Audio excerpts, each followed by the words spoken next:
and Dempsey and Robbie Holloman with Red Deer Polytechnic of the Red Deer chapter of the Council of Canadians. That'd be Tony Blake, John B. Cannon, our technical awesome student, Karen Ray, Rod Trenton, Jim Goff, Pauline Klassen, Russ Hardy, and Susan Strong. My name's Norm McDougall. I'll get it right tonight. I am the chair of the world, no, chair of the Red Deer chapter of the Council of Canadians. All right. Okay, so welcome members and welcome new people. If you are new and you haven't signed in, please do that if you would like to get more information. And as I have mentioned every time, our symposium is free. We require your generous donations, of course, to balance the books. So if you are inclined to, we appreciate that. Now, the Council of Canadians supports credible science. We encourage civil discourse connected to credible science, and we hope to have time for questions and discussions after the presentation. So this is our last presenter, and I think we've had like 8. And it's just been tremendous. So it's been a wonderful learning experience for all of us. And tonight we're greatly honored to have, coming all the way from Lethbridge, Alberta, Cheryl Bradley. She drove up all the way today, and I've driven that trip many times. She took the scenic route, which is a good idea. Get off that main highway. But Cheryl is mostly concerned with sustaining and restoring health of prairie rivers, water management, and recognizing limits. Isn't that an interesting concept? Recognizing limits. Water for life strategies include a healthy aquatic ecosystem, safe, secure drinking water, quality water for a sustainable economy. Now, Cheryl is also, I think, are you the director or what we of the Southern Alberta? On the board. On the board of directors of the Southern Alberta Group for the Environment, which has been very active since 1984. There's a good date. All right. So without further ado, let us please welcome Cheryl Bradley.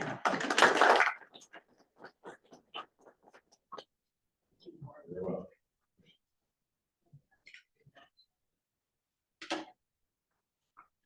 Oh, it's good to see everyone here tonight. Thank you for coming out for a topic that can be quite dry to some, but very juicy to others.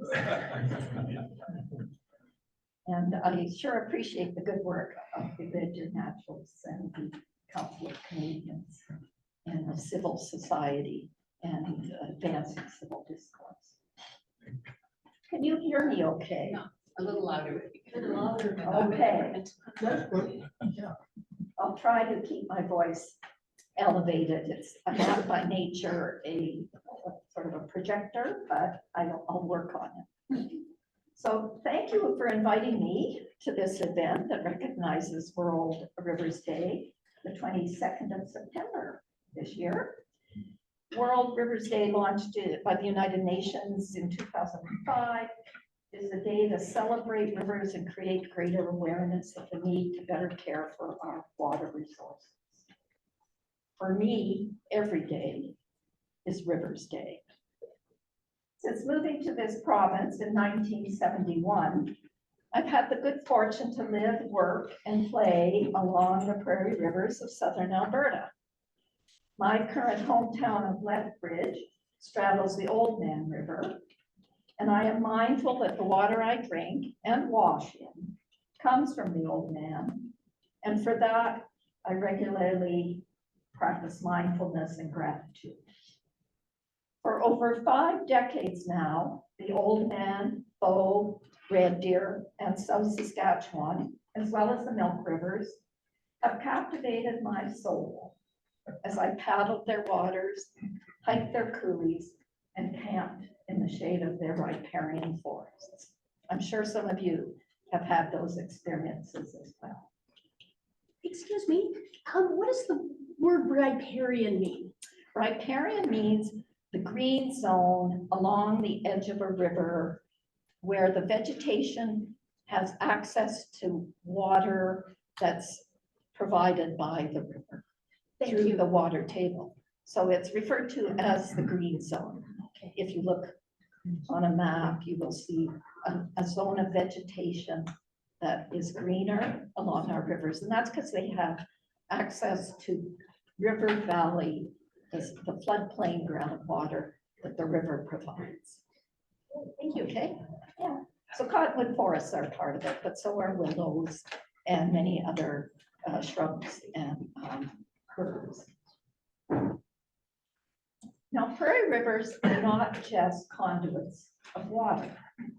They are dynamic systems that since deglaciation 12,000 or so years ago have evolved to integrate our region's geology, landforms, climate, soils, and life forms.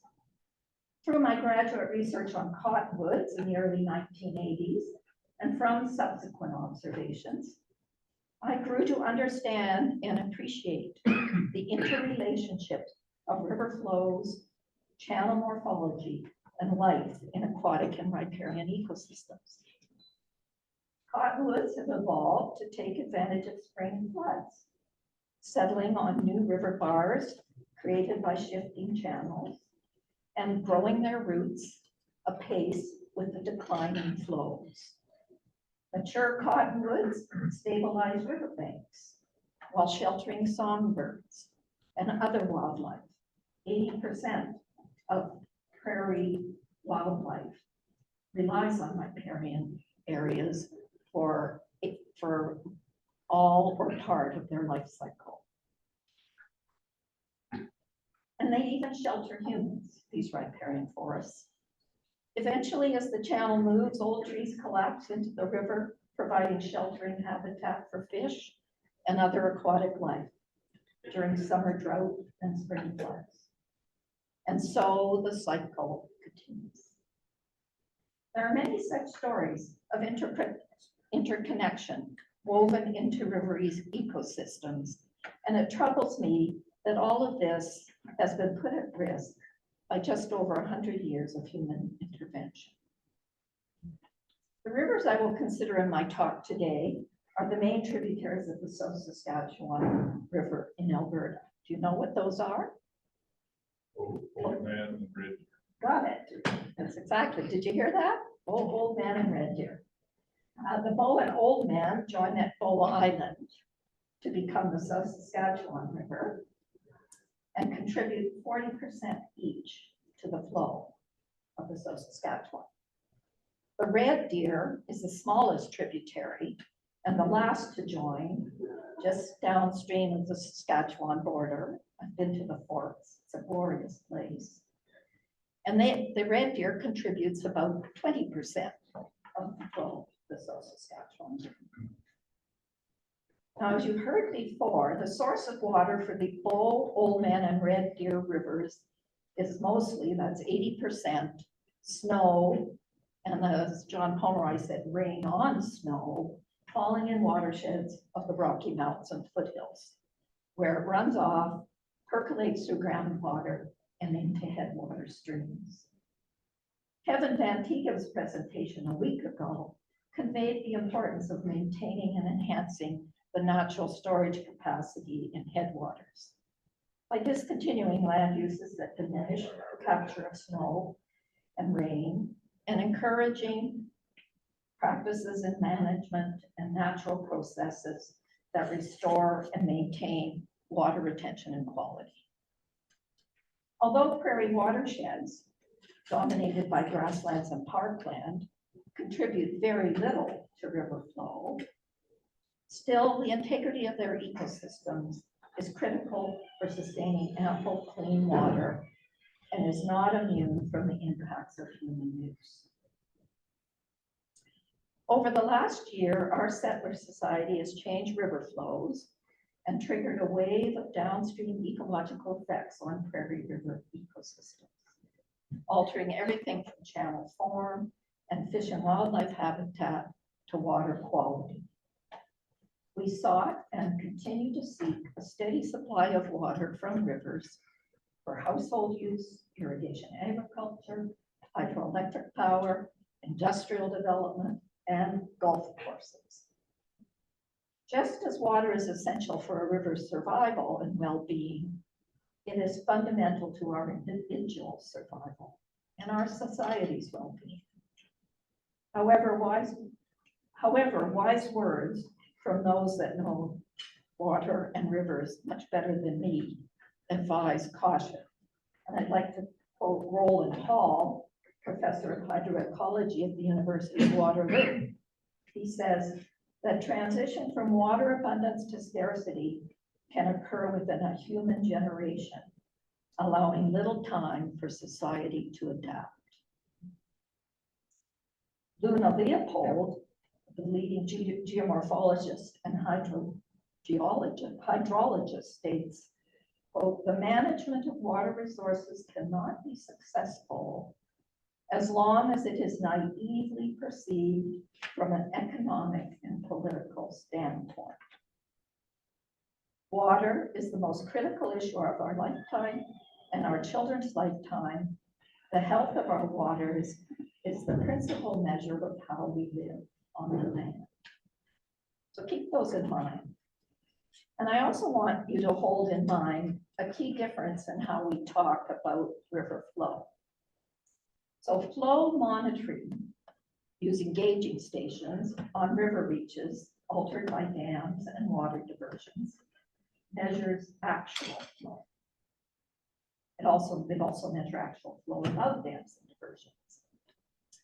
Natural flow is what would be in those altered river reaches without our tinkering.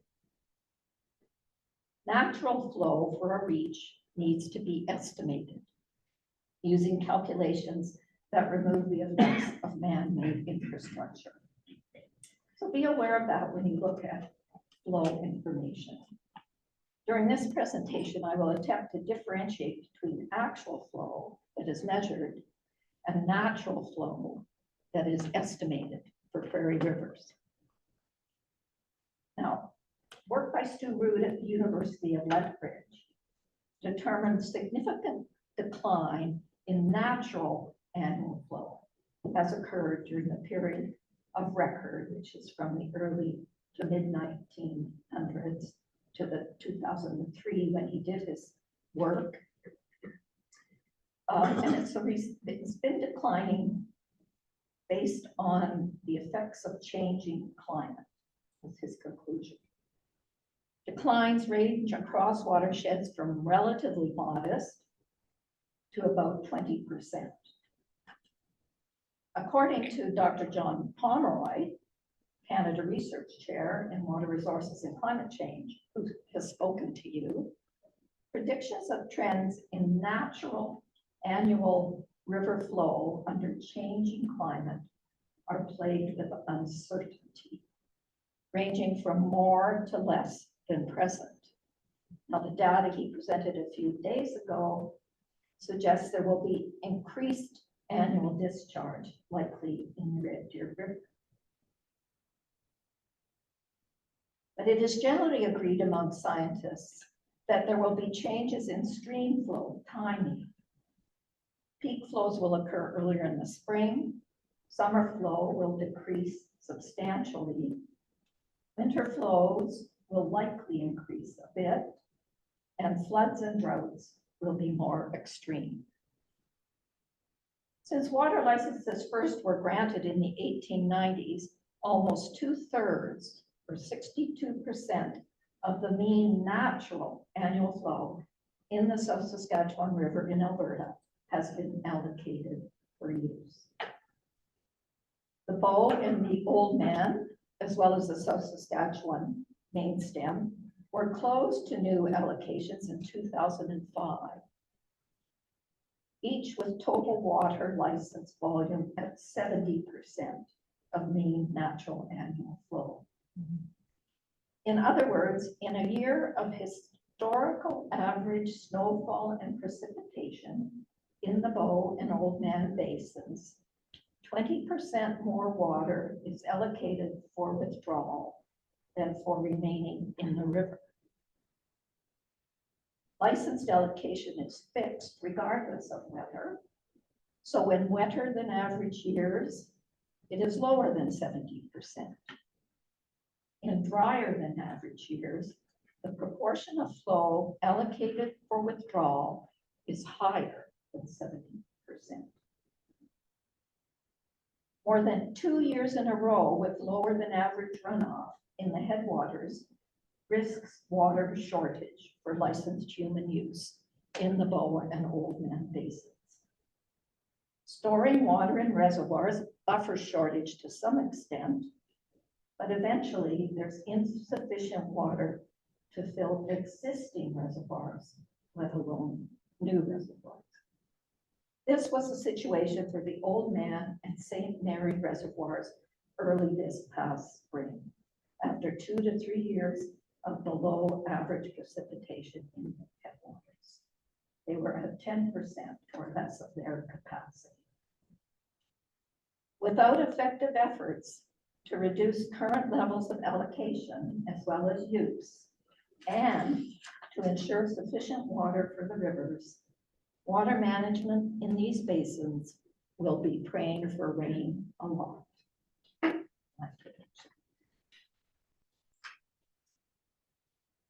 Now, the Red Deer has a much lower level of allocation than the Bow and Old Man. It amounts to about 1/5 or 18% of the historic mean natural annual flow at its mouth.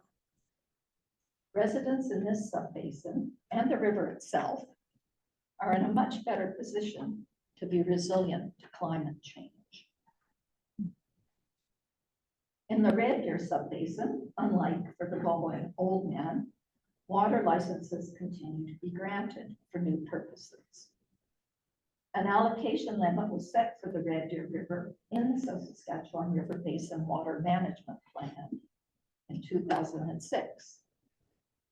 The limit, approximately 600 million cubic meters, amounts to about 1/3 or 35% of mean natural annual flow historically. So that's a much lower level of allocation. A temporary closure will occur at 550 million cubic meters of allocation. Recently, the MD Acadia and Special Areas has made application for a license to withdraw 170 million cubic meters annually from the lower Red Deer River for the proposed East Central Alberta irrigation project. If the water license is granted, sub-basin allocation will rise by 60%, approaching the limit on the volume of water licenses that was set in the water management plan. So it's not an insignificant amount of water that's required for the special areas project. Now, irrigation agriculture is by far the biggest user of water in the South Saskatchewan River Basin. As of 2017, approximately 3/4, 72% of the surface water volume allocated from rivers is for irrigation agriculture, varying from 87% for the Old Man subbasin, 70% for the Bow subbasin, to 22% for the Red Deer subbasin. The proportion of allocation for irrigation agriculture in the Red Deer Basin will rise to 80% if the East Central Alberta irrigation project proceeds. The high level of human use compounded by effects of warming climate has resulted in actual annual flows measured at 40% below the long-term historical average where the South Saskatchewan River enters Saskatchewan. Actual summer flow in the Old Man River at Lethbridge declined approximately 60% during the period 1912 to 2003 because of large diversions upstream into 7 irrigation districts. In the South Saskatchewan River at Saskatoon, downstream of the Alberta border, actual summer flows have been reduced by 84% since the early 20th century. in large part due to storage and withdrawals for irrigation agriculture in both Alberta and Saskatchewan. This situation prompts me to parody the title of the 1989 film, Honey, We Shrunk the Rivers. And we continue to shrink. Can I ask a question? You mentioned the East Central Irrigation Project. Can you tell where that is? It's in special areas in the MD of Acadia on the lower Red Deer River near Vine Walls. Does that make sense? You So understand near what that is? Empress. Mhm. Is that a provincial initiative or a private initiative or local farmers getting together and saying, we can do this? I think it's a combination of the provincial government and the municipal district of Acadia and the special areas, which is like a municipality. So they're looking to sort of advance their economy, and they think that irrigation, a big irrigation project, is the way that they can do that. So many of these lands that are there were recovered for not paying taxes by the provincial government during the drought of the 30s. And that's why the special areas were formed, was to manage these, what they call tax recovery lands. So these were lands that were the driest of the dry in the drought of the 30s. Cheryl, I heard a resident once describe that situation to me as the special areas were formed to ensure an orderly evacuation. That was probably true at the start. Yeah. My husband, biologist and author Lauren Fitch, opines water in Southern Alberta is confused from being given so much direction. Not only volume, as I've described, but also pattern of river flow is altered by our meddling. The Bow, Old Man, and Red Deer rivers and their tributaries are regulated by multiple dams, reservoirs, and water withdrawals. There are 14 on-stream reservoirs in Southern Alberta, and I'll just name 3: the Old Man Dam Reservoir, the Sano Reservoir on the Bow River, and Glenifer Reservoir, formed by the Dixon Dam upstream of the city of Red Deer. In addition, there are 32 off-stream reservoirs to store water diverted from rivers. And the water is run through over 8,000 kilometers of canals and pipelines. Reservoirs have flooded approximately 57,000 hectares, that's 570 square kilometers, of river and stream valley habitat. Deviation from natural river flow regime caused by all these dams and diversions is characterized by lower summer flow, as well as by reduced peak flow in spring. Except for those years when we have really extreme floods, and then no amount of dams are going to prevent the flood. Yeah. You say reduced peak flow. That just means that there's less snow and rain in the headwaters, or is that a good thing, or is retaining more? No, what I'm saying is the reservoirs themselves capture the peak, and so the river below does not get peak flows that it did naturally. So it doesn't get that scouring flow, which is called a flush flow, as much. And the flows in the summer are much lower because that's when the water is being withdrawn for irrigation agriculture. Is that clear? Yeah. So concerns about the effects of altered river flows on water quality and fish in Southern Alberta led to assessment of in-stream flow needs beginning in the early 1970s. There were fish kills. Fish were turning up dead in our rivers. So there was a thought, gee, we better do something about it. And so they did these assessments. And they identified a single minimum flow, which they called an in-stream objective, an IO. And that is the amount required to dilute pollution and achieve acceptable water quality. And this was particularly true for the Lethbridge area, I think for Calgary. I'm not sure about around Medicine Hat. So definition of in-stream objectives did spur improvements to wastewater and runoff management by municipalities and industry. And there was a big improvement. I think Bill Mackay talked about that. Yeah. In-stream flow needs assessment evolved through the 1980s to consider not only base flows that would ensure adequate temperature and oxygen levels for fish survival during low flow periods, but also a pattern of flows that would maintain suitable habitat for individual fish species at various stages in their life cycle. And as Tony mentioned, spring flushing flows is an example of this pattern of flows to maintain habitat for fish. These fish rule curves, as they're called, fish rule curves, FRC, became a consideration in making decisions about new water licenses, but primarily in headwater rivers and streams where native trout reside.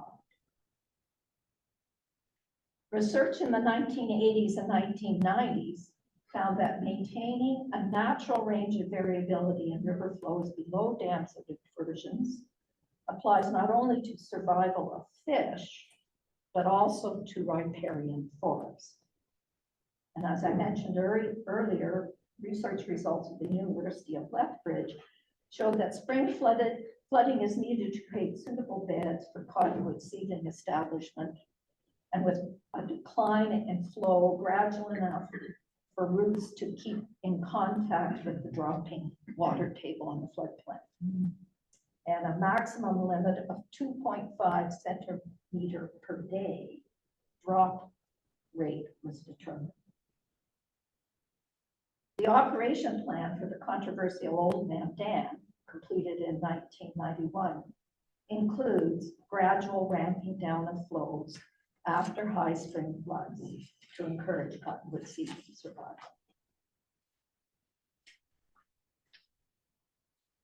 In the early 2000s, there was a movement to get an integrated in-stream flow need for fully protected aquatic environment.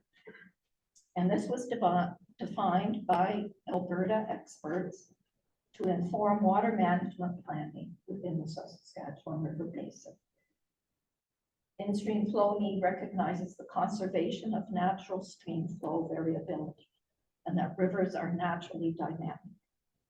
It integrates seasonal requirements for water quality, fish habitat, riparian vegetation, and to maintain channel form and function, all key attributes of river health. Interestingly, the resulting flow regime amounts to about 80 to 85% of natural flows. And this applies during the times of moderate to high flow, and during low flow periods, maintaining natural flows or higher to dilute pollution from municipal and industrial wastewater treatment plants. So when these fully protected in-stream flow needs are compared to what is actually allowed to flow in lower reaches of prairie rivers, the conclusion is that aquatic and riparian ecosystems are many degraded and in declining condition. Reaches of the Bow and southern tributaries of the Old Man River, that's the St. Mary Valley and Waterton rivers, below major dams and diversions, are assessed as under particular stress from lower than natural flows. As a result, the Old Man and South Saskatchewan rivers downstream experience chronic low-level stress for aquatic ecosystems. Extensive scientific assessments of aquatic and riparian condition in 2003 and 2007 confirmed long-term decline in river health due to overallocation of water. The South Saskatchewan River Basin Water Management Plan acknowledged this dire situation when it closed the Bow, Old Mammoth, South Saskatchewan subbasins to new water allocations in 2005. And it set a water conservation objective. And under the Water Act, which was revised in the mid-1990s, water conservation objective is defined as, quote, the amount of water necessary for the minimum protection of a natural water body or its aquatic environment. And the plan arbitrarily set the water conservation objective for main stem reaches in the South Saskatchewan River Basin at 45% of natural flow, or the already defined minimum in-stream objective plus 10%. This was not science-based, but rather a reflection of how much unallocated water might remain for aquatic ecosystems in these prairie rivers. For the Red Deer River, water conservation objective was also set at 45% of natural flow. And the in-stream objective was defined as 16 meter cube per second upstream of the confluence of the Blind Man River, Dixon Dam. So that's upstream of Red Deer. And 10 meter cube per second below the Blind Man confluence. Rivers usually get more water as they go downstream, but the WCOs on the Red Deer get less as you go downstream. Unfortunately, water conservation objective conditions apply only to licenses, only to licenses issued after the 1st of May, 2005. And to some older licenses which have provisions for retrofitting in-stream flow requirements. Many license holders are not required to discontinue diversion in order to achieve the water conservation objective in river reaches downstream of their withdrawal point. In the Old Man and Bow subbasins, water required to meet license demand and water conservation objective exceeds predicted natural flows in dry years, and particularly during the irrigation season in years with below average precipitation. In the Red Deer subbasin, there is still generally sufficient water supply to meet both the water license demand as well as WCO because of the lower proportion of allocated natural flow. And this is information we were provided a few weeks ago by Alberta Environment. I have a chart here if you're interested in seeing. In the last few years, headwaters precipitation has been well below normal, causing government to issue water shortage advisories across the South Saskatchewan River Basin. In spring of 2024, a stage 4 drought was declared and 4 voluntary water sharing agreements, known as Memoranda of Understanding, were negotiated among 38 major water users for the Red Deer River, the Bow River, the southern tributaries of the Old Man River, and the main stem Old Man South Saskatchewan rivers. 2 of the 4 water sharing agreements were and still are activated, including those with the southern tributaries and the Old Man River, South Saskatchewan River. Late spring rain brought relief to the Bow and Red Deer subbasins, and drought sharing agreements are not currently activated here. They've been developed, but they're not activated. These memorandum of understandings are not legally binding. Their overall purpose is to temporarily change the legal rule of first in time, first in right, which favors the interests of the older, large license holders, namely irrigation districts. And so they changed that FITFR to an allocation rule that favors other interests at the expense of the irrigation district. So this year, for example, the St. Mary Irrigation District reduced the amount of water it supplied to its members per acre from 16 inches to 8 inches. Memorandums of understanding include statements about maintaining mainstream objectives that are misleadingly referred to as environmental flows. Environmental flows at the scientific community equate to the scientific in-stream flow.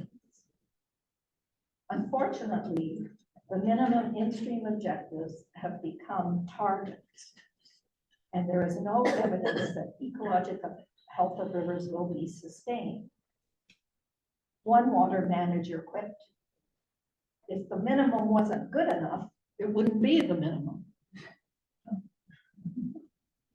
Under the memorandum of understandings over the past irrigation season, irrigation districts reduced the volume delivered per acre, and municipalities implemented measures to reduce water use by 5 to 10%.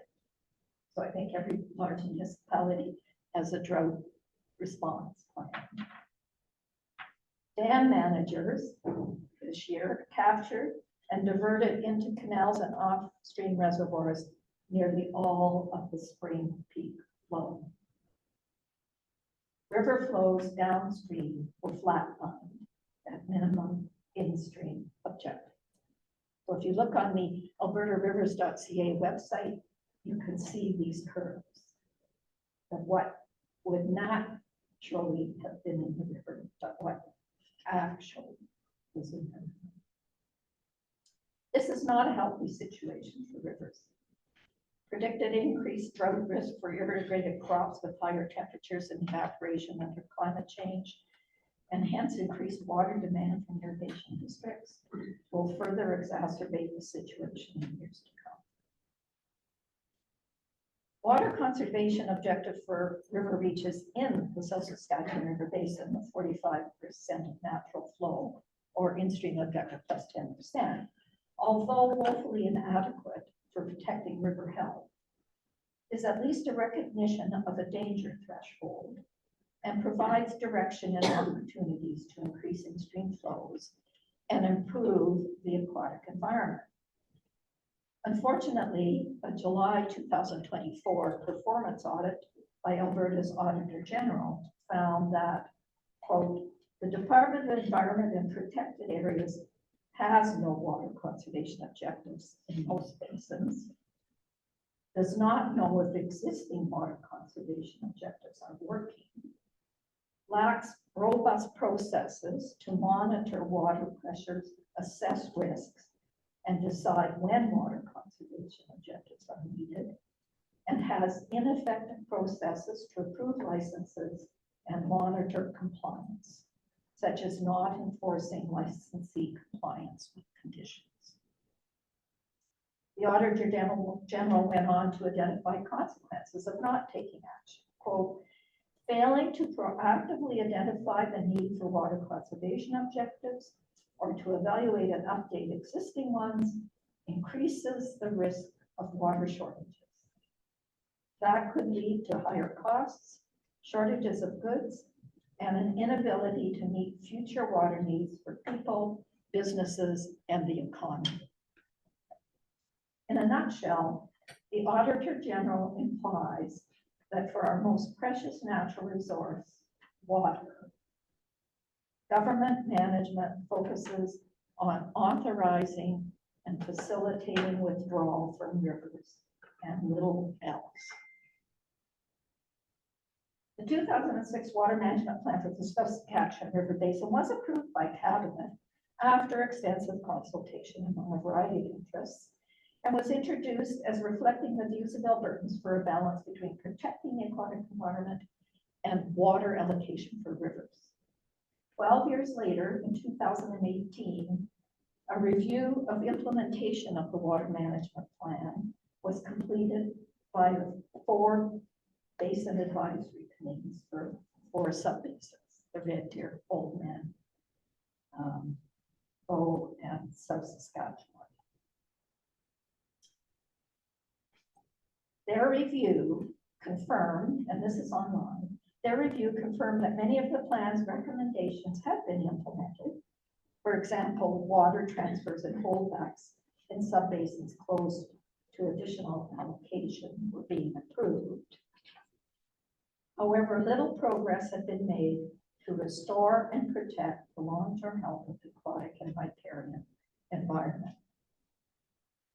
The Watershed Planning Advisory Councils found that, quote, water supply for economic growth, municipal growth, and other needs has not been matched with aquatic environment requirements, as the plan said it should. Nonetheless, in fall of 2020, the largest one-time investment in Alberta's history to expand irrigation was announced. The investment totals $933 million, comprised 30% of a grant from the government of Alberta, 50% a low-interest loan from Canada Infrastructure Bank, and 20% investment by 10 irrigation districts.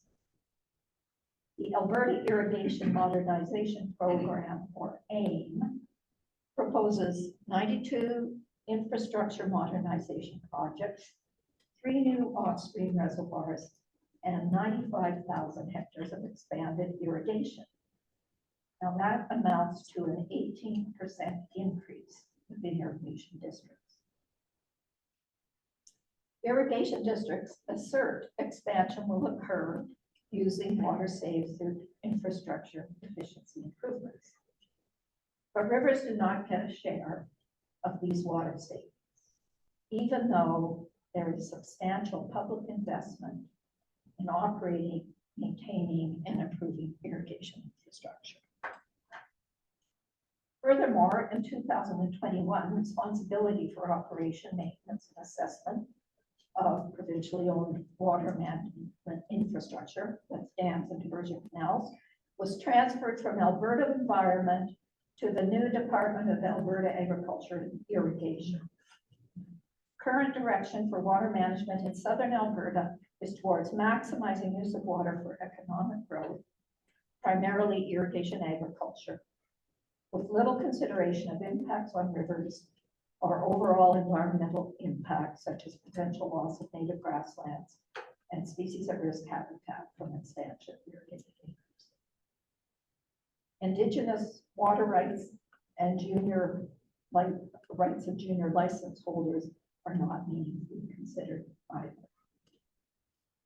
There are currently at least 8 proposed water management projects involving dams, reservoirs, and diversions in various stages of review regarding their engineering, design, cost, and environmental impact.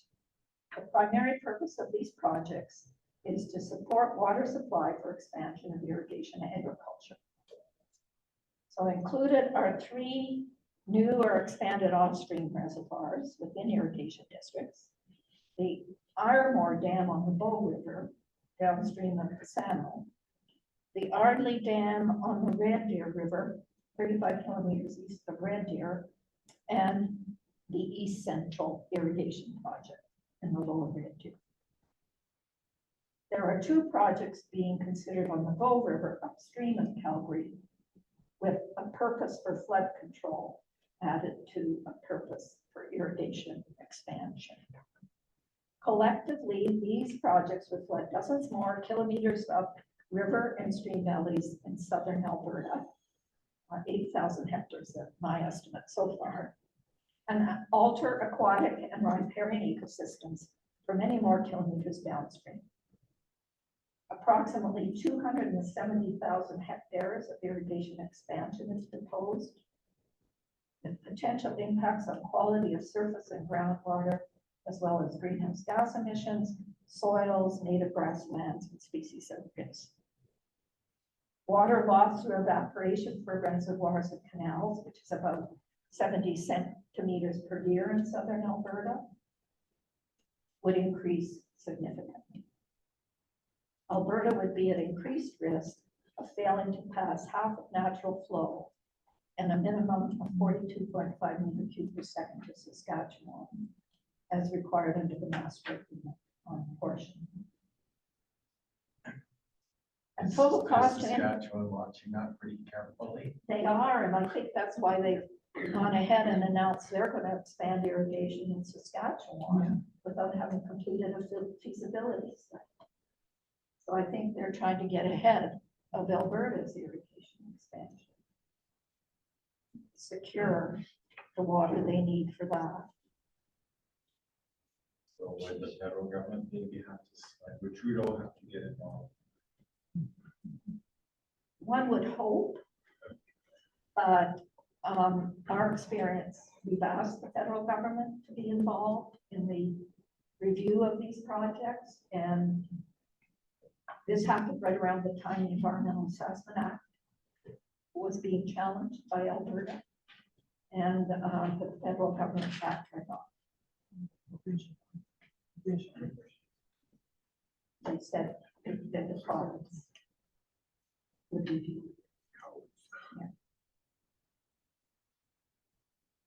So total cost annually to implement these projects would be at least $5 billion. Estimated currently, not including inevitable cost overruns. It is proposed that the cost be largely borne by all Alberta taxpayers to benefit those who profit from irrigation agriculture. Now, irrigation agriculture does contribute to the economy of southern Alberta. I won't deny that. But I think the question is, how much is enough, and when do the costs outweigh the benefits? Is this the future we want for ourselves and our rivers? That water, our most precious natural resource, be primarily exported as processed foods. Conservation and environmental interests, including organizations of which I am part, have been working together since the spring of 2021 to get consideration of the river in the proposed water management projects. We are feeling rebuffed.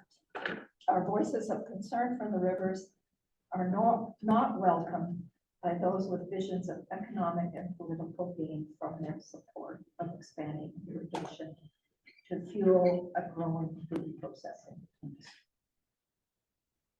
What we have learned about management of aquatic ecosystems in southern Alberta echoes the conclusions of the Auditor General and does not instill confidence that ecological integrity is being restored or protected.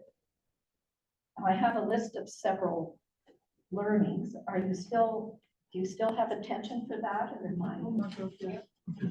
Carry on. Oh, okay. Rob's fading pretty bad, but the rest of us are good. Okay, one of our findings is that public access to relevant information is lacking. For example, a May 2022 request to Alberta Agriculture under the Provincial Freedom of Information and Privacy Protection Act for information on the AIM program agreements between the Government of Alberta, Canada Infrastructure Bank, and irrigation districts remains unfulfilled. This 2.5-year delay has led our legal counsel to conclude FOIP is broken. We can't seem to speed it up. A request to the Canada Infrastructure Bank under the Federal Access to Information Act for similar information was denied. Our letter to the Prairie Provinces Water Board regarding their role in assessing proposed projects for the implications to the Master Agreement on apportionment have gone unanswered. Although gross water diversions from rivers into irrigation districts is measured by government, so from the main river into the big canal government has gauges to measure that. Individual irrigation districts are responsible to report on return flow to the river and water use within the districts, as well as on water saved from irrigation efficiency improvements. Irrigation district reporting and that of other irrigators, there's some irrigators outside of irrigation districts, is largely based on estimates, not actual metered measurements, as occurs within urban municipalities. We each have a meter in our home. This lack of government oversight on use of this lion's share of water allocation, which is 4 billion cubic meters per year, is troubling. We are concerned that expansion of irrigation acres and intensification of water use is and will result in the paradox of irrigation efficiency, a situation in which more efficient technology results in more rather than less water use.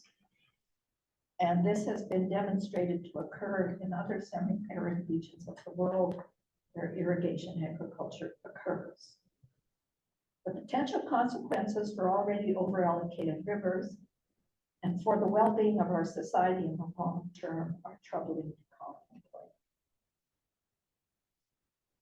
Questions have not been satisfactorily addressed about water management models being used to justify irrigation expansion projects, including the South Saskatchewan River Operational Model. I don't know if any of you know that model, but it's a model that's been used by WaterSmart to plan for economic growth using water resources. The large uncertainty when linked with climate models is particularly troubling. I have much more confidence in John Pomeroy's model. He explained the complexities of it. In addition, consideration of environmental implications for rivers are not integrated into the modeling process, which has been dominated by irrigation agriculture expansion interests. And it's out of that process that all of these major projects are being brought forward. Monitoring for the condition of the aquatic ecosystem in prairie river reaches needs improvement. It currently includes stream flow monitoring at 40 stations, water quality monitoring at 13 main stem sites. I think 3 of those are on the red here, and water temperature loggers at a handful of sites outside of these exposed. There is not regular monitoring of fish populations or aquatic vertebrates or any other indicators of health. We had a presentation on fisheries management drought response a few weeks ago, and it focuses on reducing angling pressure if temperature gets above 23 degrees centigrade. The basic assumption appears to be that if minimum flows are maintained, biodiversity will be protected. But this assumption needs to be tested and current water quantity and quality problems addressed prior to intensifying water use in the basin. Needs of aquatic ecosystems aren't being integrated with water management models in assessing proposed projects. Our request for basin-wide cumulative effects assessment of proposed projects under the AIM program, as well as other water management projects, have been denied by both federal and provincial levels of government. This piecemeal approach to impact assessment undercuts a vision of a future with full healthy ecosystems. And the Natural Resources Conservation Board, you know the Natural Resources Conservation Board? It's a arm's length board of the provincial board members appointed by the provincial government. Its role is to review water management projects and determine if they're in the public interest. But full participation in a Natural Resources Conservation Board hearing is restricted to directly affected parties. Non-government environmental organizations are denied standing and relegated to providing written submission that may or may not be considered. So I'll wind down my presentation with a few suggestions for improvements to water management that considers the river. Number one, I would suggest we need to enhance headwater storage and yield by managing land uses in eastern slopes to support aquifer recharge, to protect wetlands, and encourage beaver ponds. We need to improve public reporting of relevant and reliable information on not only river flows, natural and actual, but also water allocation and water use. Improve monitoring of licensee compliance with requirements, such as allocation and withdrawal limits. Audit licensee submitted water usage reports to ensure they are accurate and complete. Number three, we suggest implement a process to monitor and publicly report on condition of river ecosystems.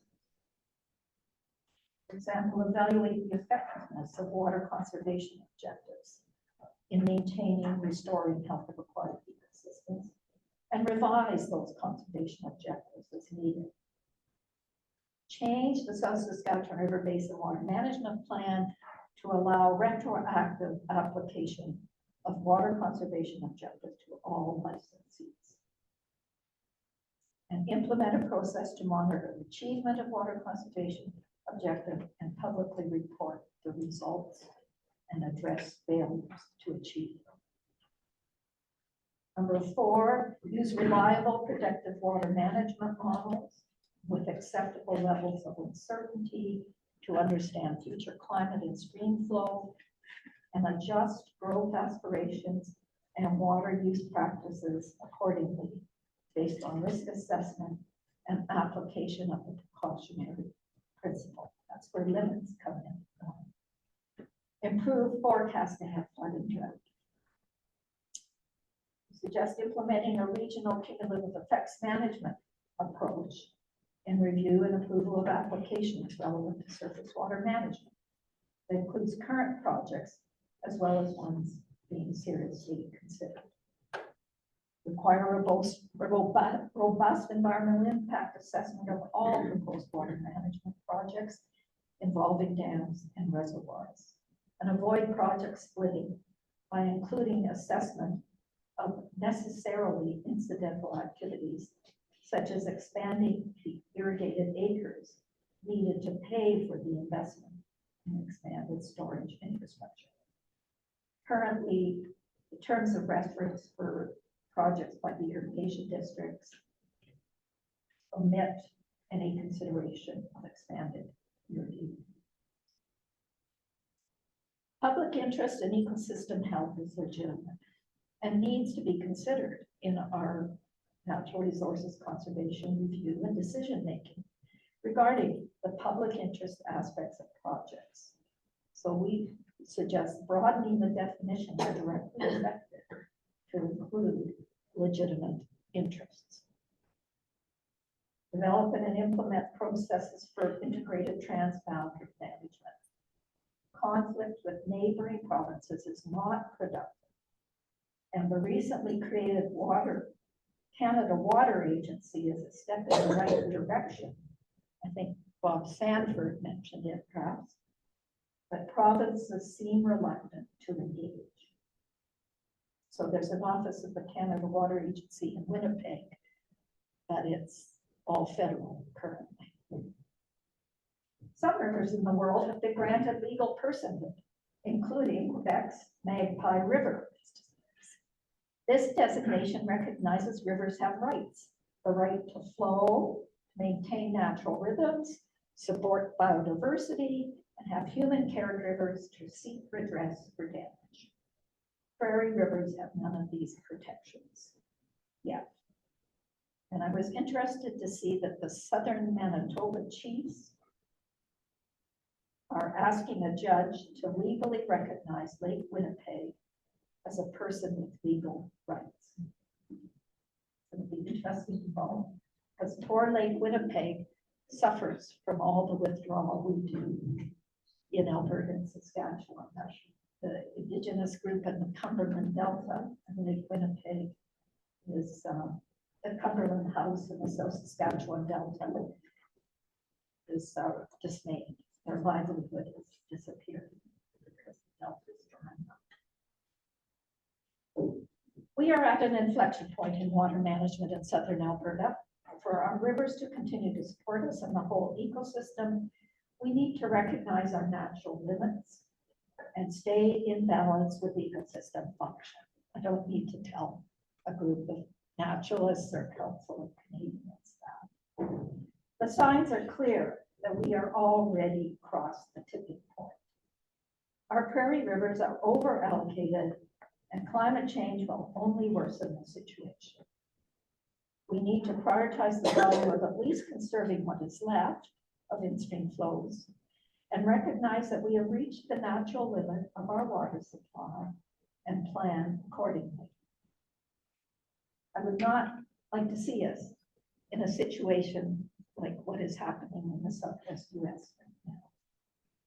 There's a lot of acrimony as reservoirs dry up and all this myriad of users are being required to cut back.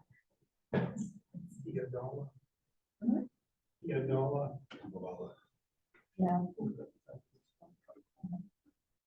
Organizers of this World Rivers Day event in Red Deer have asked presenters to address the question, will Alberta and the Red Deer watershed have adequate resources in 2050? I do not have the answer to the question. However, I do know the actions we take now to secure water for healthy rivers will be important to ensure that by 2050, they are not completely diminished and our society along with them. I welcome any questions or discussion.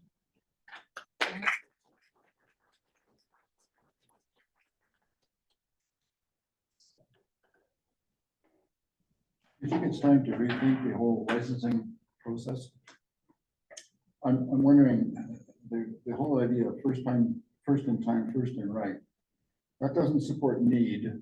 It does support greed. I don't see the point of keeping that when the distribution isn't working. Yes. And everybody that cites the idea, well, that's legal, you can change that. Yeah. Legal doesn't bind it forever. You know, we can change that. I find this licensing system is the most inefficient way of protecting the watershed possible. Because nobody cares about the amount of water. Everybody cares about how much they get out of it. This is why these watershed groups don't work. They don't control or manage or conserve or preserve the watershed. They only allocate it. That's government. Yeah, that's right. The Yeah, but they government has recommend its- to the government how it should be allocated. Yeah. They have no other function. They're a dog and pony show that's a waste of time. Yeah. And money. And so it does suggest how powerful the lobby is of the major, those with the most largest and most senior allocate licenses. And that's largely irrigation agriculture. And large, like in the old man, less than 2% of allocation is for municipal use, right?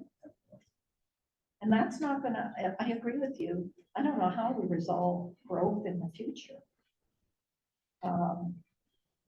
I guess government's hoping that water transfers will free up water for those that need it more. But irrigation districts have been very reluctant to engage in water transfers. I see the Bow River Irrigation District is just proposing a transfer to Cochrane. And I'm hoping they take the director, if he approves it, takes the 10% for water conservation objective from that transfer, but we'll see. In his book, Bob Sanford, sorry, in his book, Bob Sanford says, he goes through and looks at all the other regions of the world historically that have used irrigation to try and keep drought-prone areas going, and discovers that all that does is make the situation worse. It doesn't encourage farmers to come up with drought-resistant crops. Why would they? Can get all the water they want? Yeah. And it doesn't encourage proper farming. What it does is just keep taking the water out. When you keep taking the water out, there's eventually going to be none left. Right. And that's what happened in Egypt, Turkey, all over the world. Mhm. Nobody looks at that here, apparently, because I guess that's not important. It's a political decision. Yeah. We need to talk to our elected I was representatives. just gonna mention one more thing. I don't know why you're surprised that we didn't get any information from the government, which has been awarded the award of being the most secretive government in North America. Yes, I saw that, the Globe and Mail. Yeah. Yes. Two questions. One is, if I have a water license, what does it look like? Is it a stock certificate or is it a letter of intent from the government? Some branch of the government says I'm entitled to so many acre feet or however they define it in perpetuity? Is that sort of, Well, you get a water license in perpetuity unless it's called a temporary diversion license. And so you can go online to the Alberta Registry and pull up water licenses. And you can look at what one looks like. And historically, they have been usually 2 to 3 pages that identifies who the license is granted to, what volume, and from what point the water is withdrawn. And it then puts any conditions in terms of timing of withdrawal. the second part of my question then is, do the irrigation districts pay for their water? Or if I'm a new licensee, if I want to use water to make hydrogen, do I have to pay for that water? Well, if you wanted to, it depends what basin you're in. If you're in the Red Deer River Basin, you could still apply because it's still, the Red Deer is still open to new application. And you get the water for free? Yeah. If you were in the Bow, Old Man, and South Saskatchewan maiden stem, you would probably hire a broker to find you someone who may want to transfer all or part of their license to you. And then you would enter into some kind of a financial arrangement with the holder of that license, which is confidential. The public does not get to see that. We don't know what these water transfers are going for. They don't know what I'm paying that person for the right to take Strictly speaking, this amount of water. but strictly speaking, it's illegal to charge by the gallon for water. Right, You have the what right, they, you have the right to pump it, but legally, how we get around it is you have the right to water, but you don't have ownership of the water. It's not like you're buying the water. And so, no, nobody paid for those licenses. And within the irrigation districts, the irrigation farmers pay to pump the water. They have a capital asset fee when they're expanding canals, that they pay the district for the infrastructure to get the water to their place. And then the argument is, well, we pay to pump the water and we're not gonna pump more than we need because gas is expensive. But I don't know, when you go to solar pumps, that rationale's gonna go out the drain, out the window. And so what the irrigation districts do is use ditch riders to go along and tell somebody, you've had your pump on too long. I mean, it's a really antiquated way of keeping track of water. So Right. where does the returns of the province of Alberta come by giving free water to an irrigation who grows corn? When he sells corn and makes a profit, we get it from the tax rate that the farmer is paying on That's his right. crop. They say it's contributing to the broader economy. So if you look at we're working on the Chin River expansion right now, there's a major economic study that talks about primary benefits, secondary benefits, spin-off benefits, blah, blah. All the benefits far away as you can think, and justifies the project because of all this benefit to the economy. And the director, when he is given a license application, he has to look to see, first of all, if there's water in the river available at that point. And for new licenses, he has to consider if it will affect the water conservation objective. Right? And he's supposed to look at some cumulative effects of all the withdrawals and on the whole river flow. But he doesn't look at any economic factors. Who pays for the maintenance of the canals, the upgrading of erosion and all that? Pumping, all those things there, is that irrigation, people are accessing that water, and they say, okay, I'm gonna put some money towards this is good for me, or does the province, do we have a province contribute money towards that? Yeah, we have a irrigation rehabilitation program managed by Alberta Agriculture that every year gives $100,000 to irrigation districts. And the cost splitting, they propose projects to upgrade their infrastructure. And the proposed cost splitting used to be 80% public government or the taxpayer, 20% districts. And now I think it's 75% public, 25% districts. And since it was started, I think it was 67 first year, we've given well over $1 billion in public funding.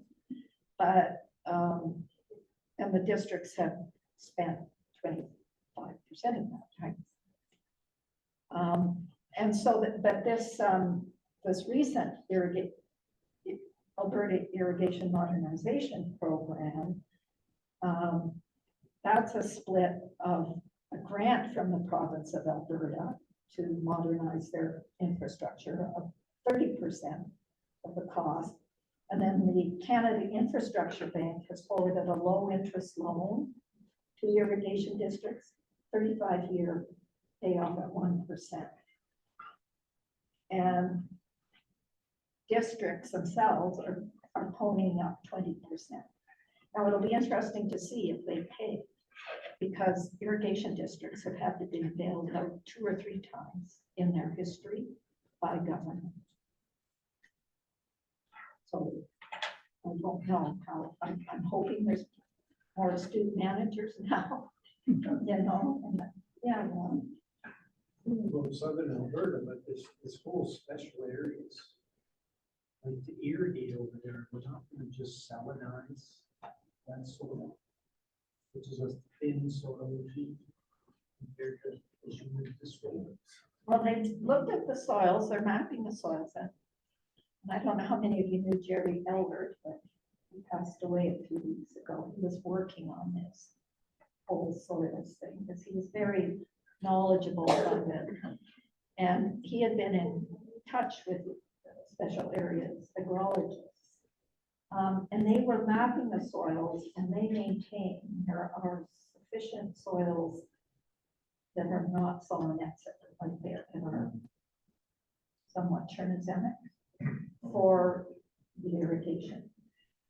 One thing that we haven't looked into, and it's very difficult to get a handle on, but is salinization of the water. There's a 2017 paper I came across that looked at water quality in the South Saskatchewan River Basin, all 3 rivers, and has found increasing salinization over 2 to 3 decades. And the lower Red Deer River has higher levels than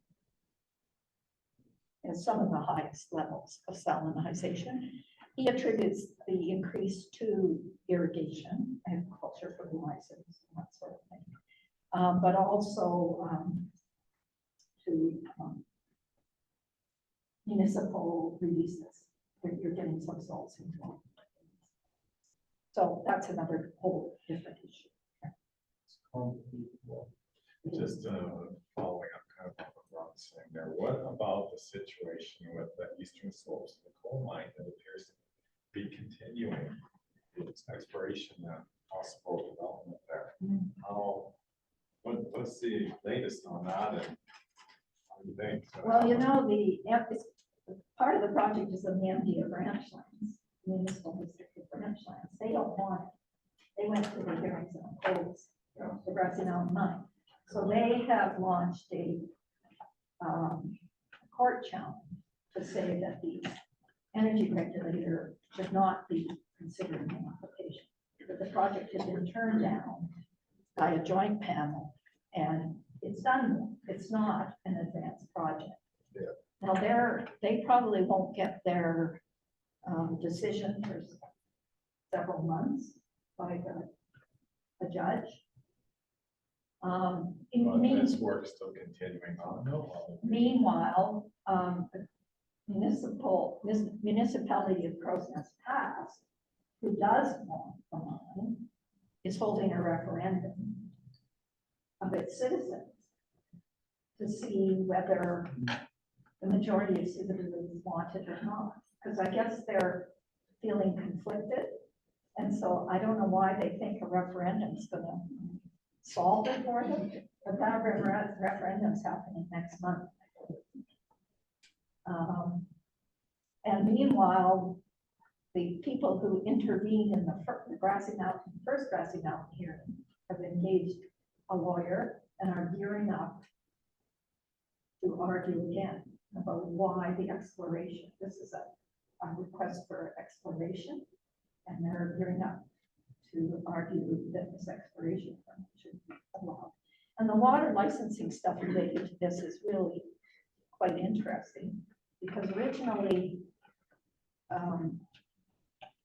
it was called Venga at the time, or Riversdale, and now it's Northback. It's Australian still. It's the same company, but they had arranged to secure 3 water licenses, and one of them was a temporary transfer for 25 years from the town of Blairmore, who's not using a water license. And so they agreed to transfer it. It's very weird. So, and then they wanted to get part of it from what's called the Old Man River Basin Water Allocation Order, which the minister has control of. There's water in that, bunch of water in that order, but the minister can allocate, right? And that was very controversial because he wanted to provide it to the mosque. So, but the water licenses don't get approved until the project's and Benga says they can get all their water from old pits on the mine site. But how they could argue that's not connected to the watershed, I don't know. So it's a tangled thing. And the majority of citizens on that bridge are concerned. Irrigation districts are concerned that they don't say so. But if you get saline and contamination in the water, you can sink your reputation rather than quality water. So it doesn't make sense. Well, we better shut it down because you gotta get home. Well, and I've taken up way more time. Well, it's been very interesting. Thank you for answering those questions. We have, I'm sure, more to ask you, but I want to share this with you and thank you again. And this will hopefully cover some of your expenses. You didn't have to do that. So at this time, Guys, we do have quite a bit of food because there seems to be a concern that we wouldn't have enough. Yeah. But, so please have something to eat. And, yeah, so Cheryl, please take some food with you on the way if you want. There's lots of healthy stuff and unhealthy stuff. You have no choice, right? Just to conclude, you guys, on October the 1st, I understand the Golden Circle from 2 to 4 is a climate change rally. So if you want to just make note of that.